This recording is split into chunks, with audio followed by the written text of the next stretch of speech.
Alrighty, next game up here is the Ravens at the Bengals, and the Bengals get it done. Ravens on their third string quarterback.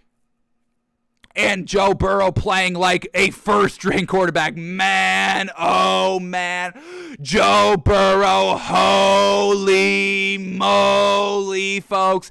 Bengals scored on every single drive in the first half. They scored on basically every single drive in the second half here. They missed a field goal on their second to last drive, and then their last drive was just the end of the game. They chewed off the last 3.5 minutes there, so they don't score any points. But just scoring on every single possession here that they basically had, getting great stops defensively and all that. But overall, Joe Burrow slung this ball around, folks, and we are definitely watching this man on our Wednesday film study. We gotta appreciate and witness this greatness together and break it down and watch the excellent touch and finesse that Joe Burrow was playing with last night. That gives us such great confidence of these kind of quarterbacks passing the torch, folks. I know we've talked about it a lot here on the show, but kind of the changing of guards from kind of the early 2000s quarterbacks to kind of the new 2015 and above quarterbacks.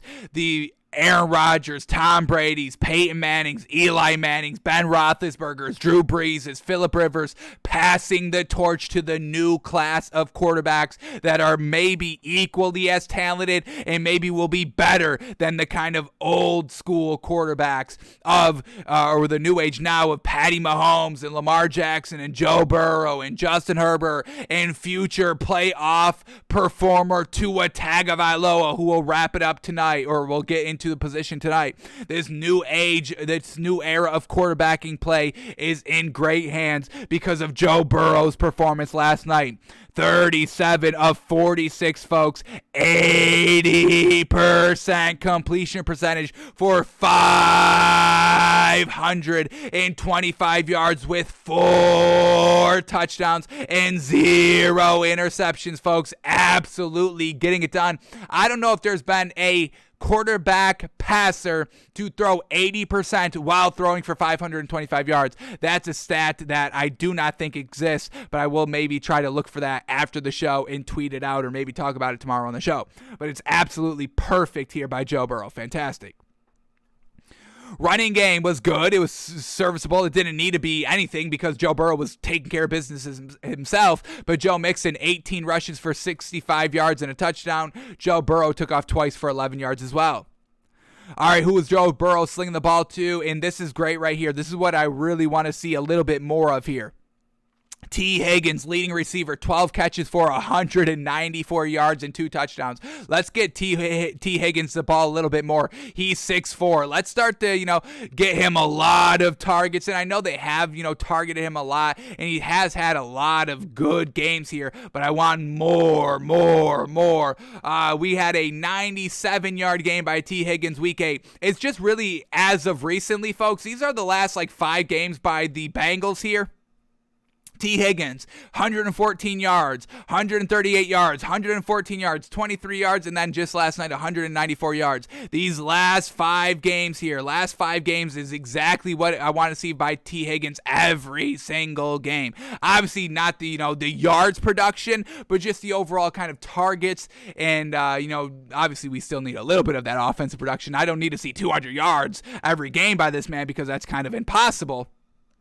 But still want to see this man kind of top of the receiving targets and receiving yards here because he is that big man, deep threat weapon. 6'4", will go up and get it. And you saw this man. We'll watch it because, I'm sure we'll see T. Higgins throws in Joe Burrow's highlights that we'll watch on Wednesday. But T. Higgins, strong hands. When he was catching the ball, he was just kind of holding the ball like this out in front of him. Like, yeah, I caught it, not bringing it into his body, not tucking it to protect it. He was just like, my hands are strong enough. I can just literally hold the ball in my 2 hands and run down the field, with my arms outstretched with the ball out in front of me. He does not need to bring it into his body. He's strong hands, big body, 6'4". He goes up and gets it, folks. All right, then we get Jamar Chase, 7 catches for 125 yards. 125 yards. He's fantastic. Tyler Boyd, 3 catches, 85 yards, a touchdown. Joe Mixon, 6 catches, 70 yards, a touchdown. C.J. Uzomah, 5 catches for 36 yards. He was slinging it all around the field, folks.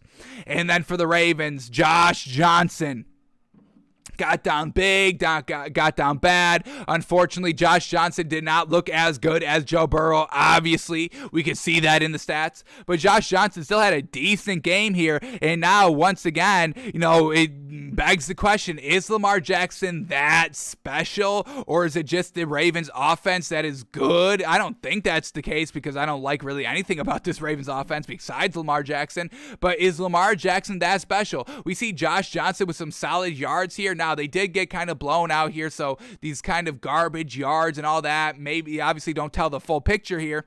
But we just saw who was it last week for the Ravens, like the last 2 weeks, kind of getting it done and looking good and being competitive and keeping the games close.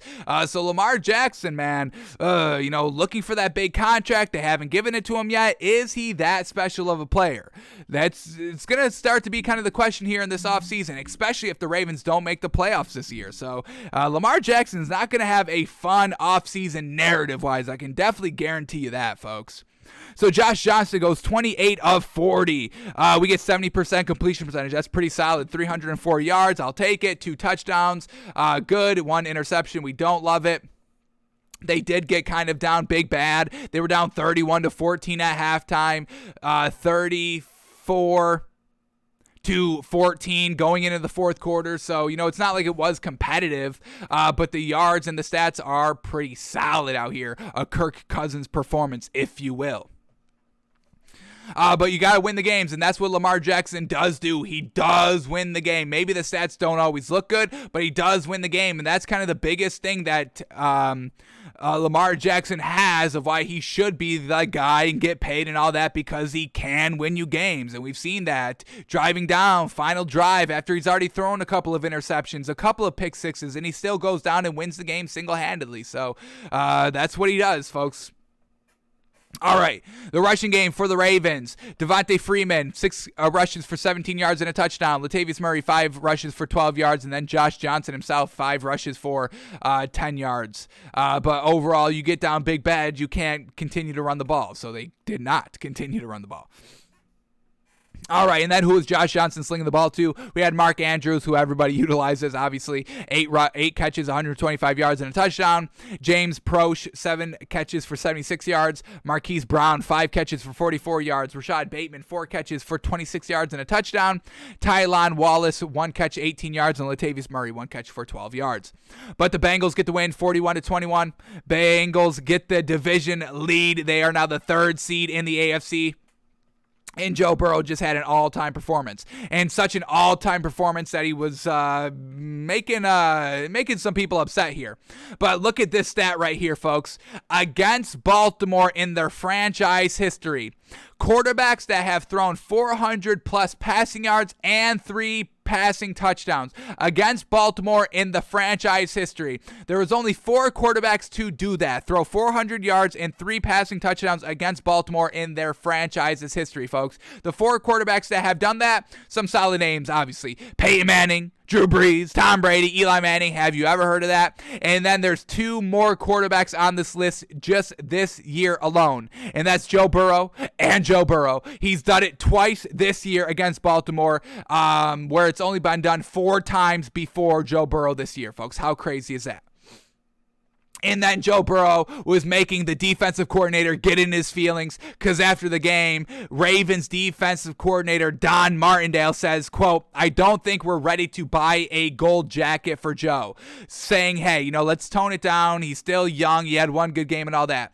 Obviously, nobody's saying this man's a Hall of Famer right now, obviously, but we know Joe Burrow's gosh damn good. And, we've just told y'all, passing the torch, the NFL's in great hands with these young quarterbacks. So Don Martindale got absolutely obliterated, could not stop, young Joe Burrow. And now, he wants to be like, well, let's not, give him a lot of credit and all that. And then Joe Burrow rebuttals that, saying, quote, "I didn't think it was a necessary comment." And that's exactly what it was. It wasn't necessary. Why take away something great from Joe Burrow, a great historic performance, because it came at your expense, because you got exposed, because now your playoff, life is on the line here? Don't disrespect greatness right here because you got exposed. Bengals take accountability, get better, because he just exposed your ass twice this year. So yeah, maybe we should be thinking about buying Joe Burrow a gold jacket, and maybe you don't deserve a gold jacket, Don Martindale. You don't deserve it because you got absolutely obliterated by a second year coming back from an obliterated leg injury,